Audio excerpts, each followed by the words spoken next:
Have you seen this movie called Artifact? It's by the guy that his name is Jared Leto. He's the lead singer for 30 I know who Seconds he to is, Mars. but I haven't seen the film. So it's this whole film about his fight with his label. I think it was BMG or something, about how they had this whole. They had basically had like 3 or 4 #1 albums, and after 10 years with the label, they owed the label $2 million or something.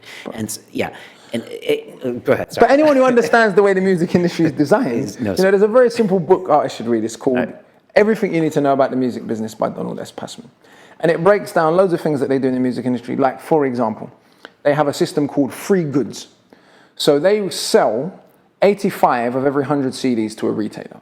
Right. And they give 15 away free. They brought this but up. But they in charge a higher percentage for the 85. So the label doesn't lose money. It's literally just a way, because the artist gets paid off a retail royalty, it's a way of giving away 15% of the CDs so that the artist doesn't have to be paid on those 15. On those 15. They have another clause for breakages back in the day when vinyl used to break.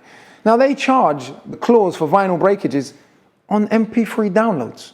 You know, even Eminem had to sue his label to get back the millions of dollars that he lost for vinyl breakages for sales of a digital thing. You know, so there's a lot of scams and ways in which, I mean, TLC owed money after selling 10 million albums, right? So we know that this kind of shafting and robbery and thievery, the music industry is notorious. That's one of the reasons I didn't want to go in that major label route. I'm not saying it happens to every artist, but I'm saying that if you can have 3 or 4 #1 albums and owe your label money, saying if you study the mathematics of the way the industry works, that doesn't mean the label's lost money on your product. People shouldn't make that mistake. No. It means that the things that are charged to you, the things that are recoupable, are unrecouped from your percentage. So let's say you get a 12% royalty. It means that production costs, the cost of making the album, 50% of the video budget, has to be recouped out of your 12%. Right. So the label's already made their money 4, 5, 6 times over, right? But you're unrecouped.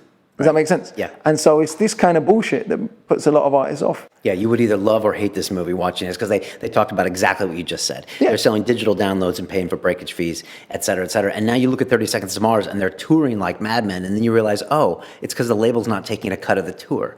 So that's how they've made their money over the years. But in this day and age, most labels are taking a cut of the tour, or merchandise, of everything. Now listen, I think in an ideal world, if the label spends money, invests in you, in a fair world, there's a way of constructing a 360 deal, which is the model a lot of labels do today. That is fair. If you're the kind of artist that wants to be massively popular and sell millions of records, only a major label has the capability to make that happen for you. If they make that happen for you and they construct some kind of fair deal where they get a cut of the things that come out of that, I don't see for that kind of artist that that's terrible. The problem is people are so greedy, they have to, you know, shaft you that extra mile. They can't just say, you know what, we've made $100 million off you. You know, we should cut you in a piece of the pie, you know, a fair piece of the pie. We'll take 99 and we'll leave you with 1. You know, there's just this propensity to just steal and steal and steal.